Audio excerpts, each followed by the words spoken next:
Well, hello there and welcome to my humble abode. You know something that most people wouldn't know just by like looking at me? I am terrified of public perception. And there, I said it. I get out there on the internet, I share my opinion, all while shaking in my boots. But I still get out there and I do it. I do the things that I want to do because I'm not going to let my fears like stop me from doing cool things. And so you want to know how I do it, my dear friend? Well, I'm glad you asked. Today I wanted to share with you some of my personal tips for overcoming the fear of being perceived, especially by a lot of people. A lot of these tips will be very helpful for artists or content creators, but I also think they will be very helpful for anyone who puts way too much focus on what other people think about them.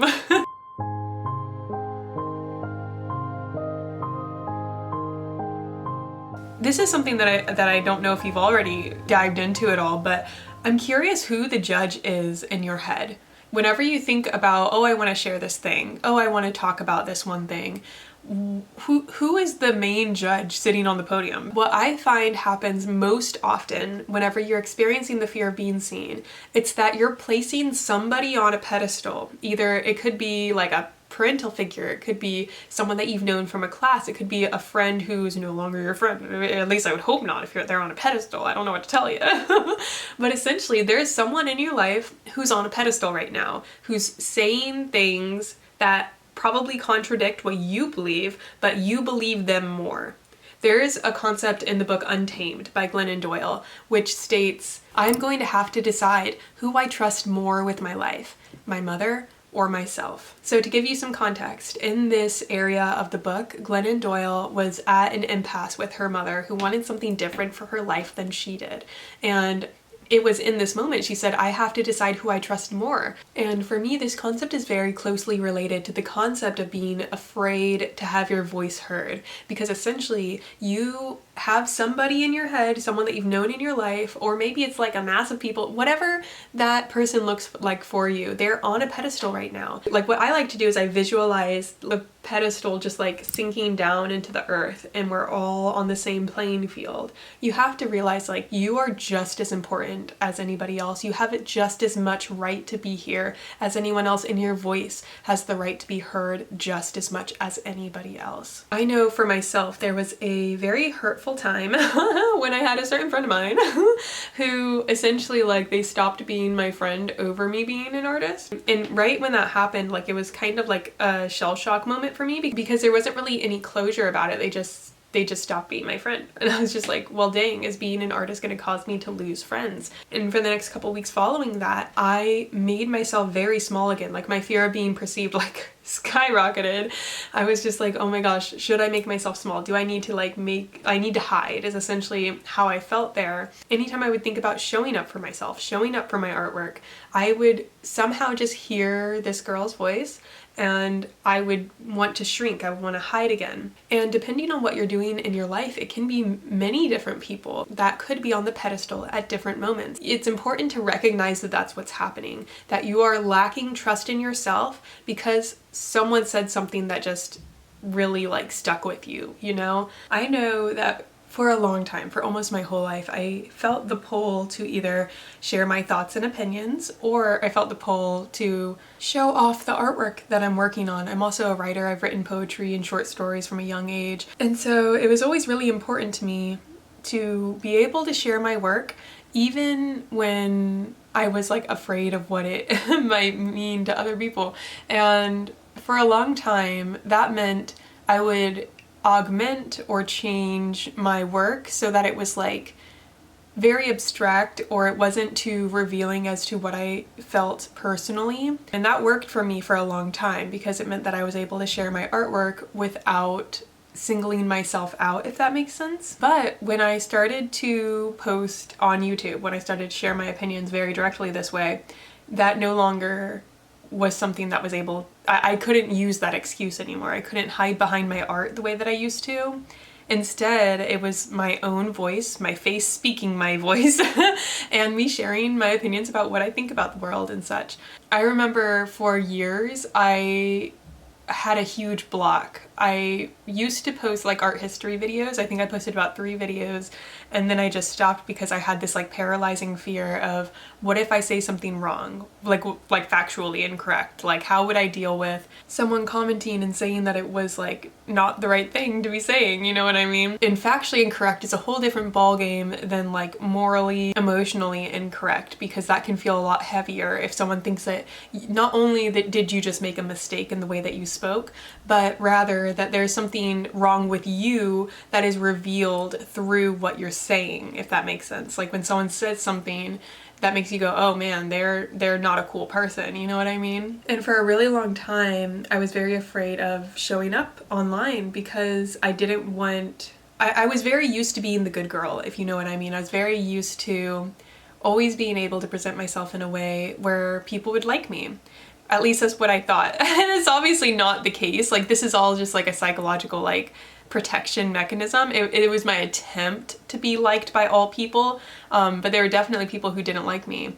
I often think that as an artist, you can want your art to be seen by its audience at the same time not wanting to be seen as a person. I think those are 2 very different things. Like Jennifer, the person, doesn't entirely care for being seen this way, but the message of what I'm saying, it feels like I feel very called to put that out there. The artwork that I create, like, it wants to be seen by its audience, just like when I have certain ideas that I'm like, that I want to talk about, that feels different than me just wanting attention for myself. It feels larger than myself. And I think that's really what you have to come back to whenever you do feel a little bit afraid of putting yourself out there, is the reasons why you're doing it. And sometimes I think another huge part of this is we grow up thinking that wanting attention is bad, that wanting attention makes you selfish. And in reality, I think that we need to destigmatize the concept of like wanting attention, because wanting attention is a very normal human thing to do, and it's a very healthy thing. Like, our emotions evolved over the years because it helped us survive. And so what purpose does sadness serve? Y'all who watch Inside Out, y'all should know what I'm talking about, you know what I mean? Sadness serves the purpose of allowing people to become attuned to your needs. And so it's a very normal, natural, and good thing to be wanting attention from other people. So I think that's step 1, is destigmatizing wanting things, wanting to be seen, wanting to be noticed. Because sometimes if you're praised from a very young age as to how low maintenance you are, oh, you're so good, you're so low maintenance, we never have to think about having to take care of you because you're just like so easy to take care of, you know? I think that a lot of people who are praised for their low maintenance-ness growing up can often struggle with wanting things later in life, because they might like associate, oh, I don't want things, therefore I am a good person who's liked by people. Whenever you lose that likability, it can be scary. I think that is heavily linked to the fear of being perceived. It's you saying, if I'm perceived, that means that people are gonna think that I want things, and that's too selfish. I can't possibly want things for myself, right? What a silly concept. And I think that anytime you want to change something about your life, my favorite technique is just to say, how silly is that? Like, oh my gosh, so silly. Like, that someone might think that, you know, like, and I think that helps you step into alignment with what you feel is more right for you, just in poking fun at the reality that you're living that you don't want to be living anymore. It is safe for my voice to be heard. When I first started posting on YouTube especially, I created systems which allowed safety for myself while I was transitioning into like learning how to be perceived, you know what I mean? So my systems of safety involved identifying which parts of being perceived was like the most threatening feeling to me. So for me, the most threatened that I felt was the concept of saying something wrong, saying something that either made people feel upset with me, either that and misrepresented me. That's the biggest thing. I did not want to misrepresent myself with what I said. And what I noticed that happened with me, at least, is I would allow that fear of being misrepresented, fear of saying something wrong, affect the production part, the expressive part of the process, the part where I'm making the video in the first place, right? Or making the artwork in the first place. And that's the wrong place for editing, which is what this is, to exist. Editing should exist after the work is already complete. If you start to filter yourself in the very beginning without the work even being born, there's a high chance that you're not going to, one, enjoy making the work, or two, it won't evolve the way that it needs to, the way that it's supposed to. There's a concept in Big Magic by Elizabeth Gilbert, which states that ideas are their own form of life. Art is its own form of life. These ideas simply choose us artists as vessels to speak through. And if the vessel, the artist, the person who is supposed to bring this idea to life, if they don't really like accept the contract with this idea to bring it to life, the idea will float off and find a new host to be spoken through. And if you take this concept and apply it to the situation where we are simply hosts and vessels for the lovely life of ideas that exist in the world, I would argue that by filtering yourself so early, you're stifling the voice of the idea, and you don't want to be doing that. It's one thing entirely to edit the idea after it's been made, but it's another thing entirely to edit it before it's had a chance to exist. And if you allow your fear of being perceived to creep up into your creative process so early, I can't say anything other than just don't do that, please. I just don't want that for you. Like, I just know for myself, if I'm going to be making artwork, like, you want to be enjoying the process while it's going, right? And so what I started doing is I basically made it safe for myself to make mistakes, especially in the creation part of the process. So there have been times when I'm sitting here filming a video and there are things that I'm like afraid to say, or that I think could be misconstrued or are a half-formed thought. And so I will start to say it, and then the fear of being perceived will creep up in there, and I will almost want to stop. And at first I would stop, like I would stop myself from going down that thought stream. But what I've started doing instead is like reassuring myself, like I can edit out anything that I want. This is not the editing room right now. So allow yourself to be fully expressive so that you can really capture the ideas that you want to capture. It's okay to get into the editing room, and the eye you look at in the editing room is very different than the eye of the creator, right? The creation room is where the idea is fully born. The editing room is where you refine the idea to be as impactful as it can be, to make sure your message is very clear and precise. And so if you're struggling with the idea of what if I say something wrong, it can be very helpful to create safety for yourself. Another thing that I'd probably recommend is to say it's okay to say things that are wrong. Like, we're all human. You need to take yourself off this like pedestal of someone who can never make mistakes. Like, who are you? I didn't realize that you were out here like completely perfect as an unflawed human being. Like, excuse me. It's okay. It's okay to say things that are wrong. It's okay to be perceived as silly or dumb. Like, that's fine. What's more important is that you're enjoying your life and you're using your voice. You're saying the things that you want to say, because trust me, as an artist, as a creative, there's nothing in this world that is worse than having an idea that wants to come out, stifling it, cutting it off, and shoving it back inside. I did that for years. I did that for several years while I was like working my corporate 9-to-5 jobs and stuff, because it was more than just like working a job while still being an artist. During that time, I feel like I had like suppressed my artist identity. I had stopped being creative.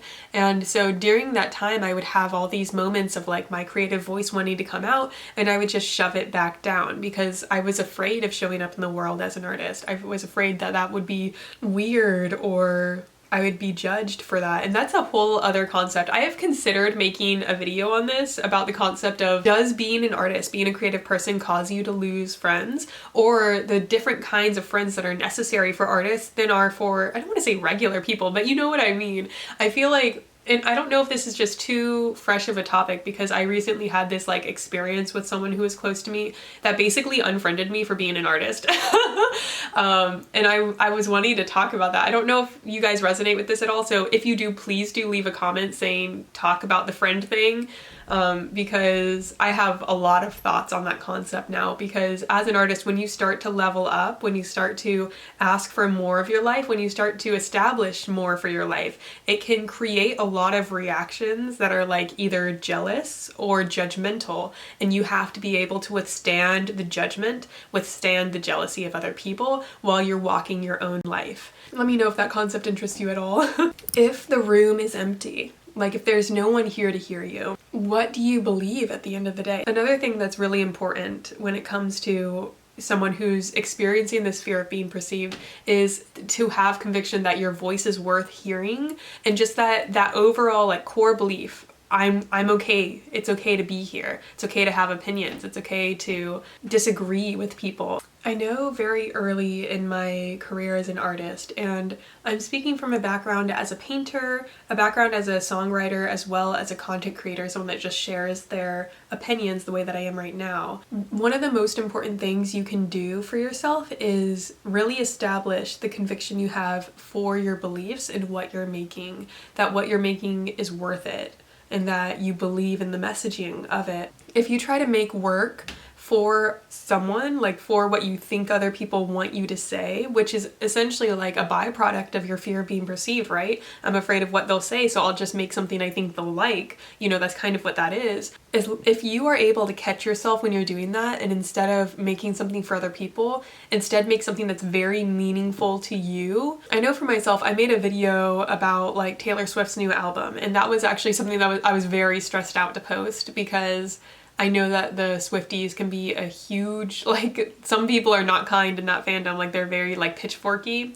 And I say this as a huge Taylor Swift fan myself. So it's like, when I was making that video, I had to ask myself, without trying to consider what I think other people want to hear me say, like, do I believe in it? Do I believe that this is true and real, at least for me right now? And that's another concept, like, it's okay that your truth changes. Like, sometimes whenever you put like videos and stuff up on the internet, it feels very permanent because it's kind of like you're in this little capsule up there on the interwebs.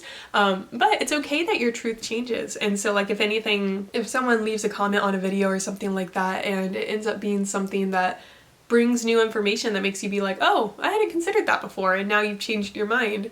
It's okay to make a new video and kind of discuss like that new concept that you have just learned about, because I think that sometimes interacting on the internet can be a little bit of a unnatural way to communicate and connect. Because if you think about an in-person conversation, when you're in person, you have the opportunity to change your mind very quickly and easily. It's a lot more forgiving to have an in-person conversation, because whenever you're talking to people, person A might say, oh, the sky is blue, and then person B might say, oh, but at nighttime it's not blue, it's dark and it's black, and they're like, oh yeah, you're right, I guess I changed my mind, maybe I should, you know, you can have a conversation that way. But on the internet, what happens is someone gets up like a little platform like this and says, hey, the sky's blue, and then everyone in the comments is like, but at night it's not, and then they get all pitchforky, you know, like it's a very like weird place for communication to exist. And so it's important to understand, like, even if like people online are saying things that like you disagree with, or that like are making you feel a certain kind of way, it's important to understand like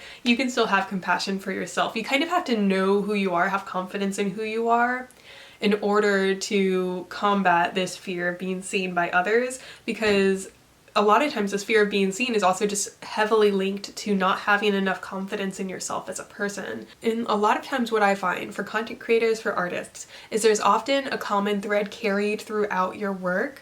And once you can identify that common thread, you can start to kind of ask yourself what you believe in relation to that common thread. So for example, for my channel here, my common thread is about staying inspired, is about empowerment, is about self-empathy, compassion, things like that. And so anything that I try to say, I try to relate it back to that common thread of compassion and empathy. And so if you're having trouble with being able to put yourself out there, I would ask yourself what your values are at the very end of the day, at the start of every day. Like who are you exactly? It takes like a little bit of a deep dive to really feel comfortable putting your opinions out there, kind of thing. Everyone in the world has felt this way. You are just the only one brave enough to say it. and this is my favorite. This is what I say all the time. I kind of think this is the sole function of artists, is to have the bravery to say what no one else will say. And with that comes the fear of being seen, right? Because you don't want to create waves, to make people uncomfortable, to make people discontent, to disagree. But what if everyone is silently feeling this way and no one is brave enough to get up and say it? And this one became very prominent for me when it came to my songwriting. I first started writing songs when I was about 19 in college, kind of trying to get through my very first relationships and such. At first, I would not let anybody hear my music. It was music that was pretty melancholy. It was music that essentially had a lot of questions in it about, am I worth it?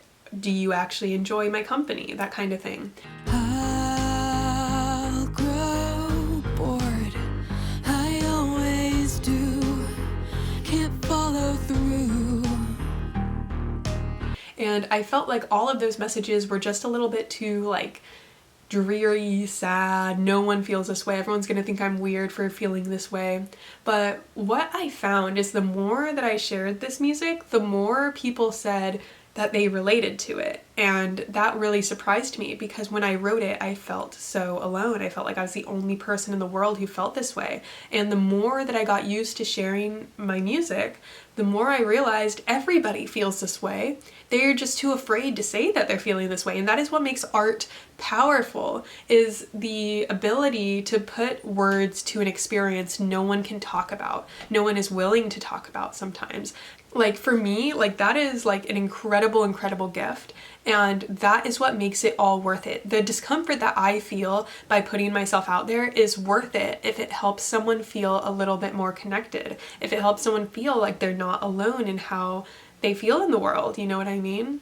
That is more important than any discomfort that I could feel with being perceived. And that is like the last piece to all of this, my friend. I said in a video last week, or the week before, something like that, that you have to decide what is worth being criticized over. Like really connecting to the reason why you're doing all of this in the first place, because like it could just be to get attention, but if you're on my channel, I don't know, I have a hard time believing you're that kind of person. I doubt that you're just like trying to get random clicks, you know, like this is a community of people who really feel deeply, who love to help other people feel empowered, and I have a hard time believing that you're just out here for random clicks. I think you have a voice that wants to be heard because you deeply believe in the work that you're doing. And when you can connect to your why, to the reason why you're showing up in the first place, that's where the game will change for you. Because for me, the message of a lot of the work that I share is way more important than any kind of discomfort I could feel while sharing it. That is more important. And it, in a way, like this goes back to the concept of Elizabeth Gilbert's big magic, with ideas having their own life. My artwork doesn't always feel like mine. It feels like something that it just has its own special power. I don't know, like I owe it to my artwork to help it have the greatest chance of being seen. And even though I can feel a little uncomfortable putting myself out there, like it's more important that this artwork reach people. That is just my thoughts and opinions. I'm very curious to hear about yours. When you feel like you're afraid to share your voice, what do you feel like is the biggest roadblock for you? Did I address it in this video, or is there more to the story there? Because these are just my biggest roadblocks. What keeps you afraid of sharing your unique voice? Because trust me, I just know that this world needs more cool voices just like yours. I'd love to hear your stories in the comments. I also created a little Google form, so if you want to submit a question for me to respond to in one of these videos, I would love to. My favorite videos are always me responding to other people's questions, concerns, comments, things like that. Oh, and also, if you haven't already, I think that you would really like the Small Joys Club. The Small Joys Club is a really cool thing that I do. It's where I mail out a letter every single month. I'm actually changing the structure of the Small Joys Club soon, so there'll be a video coming out about that. But if you would like to receive a little letter about how to appreciate your life more, I definitely recommend joining the Small Joys Club. There's a link in the description to learn more. As always, spending any amount of time here on this channel with me is a gift. I really do consider it a gift, and for that, this humble artist says thank you.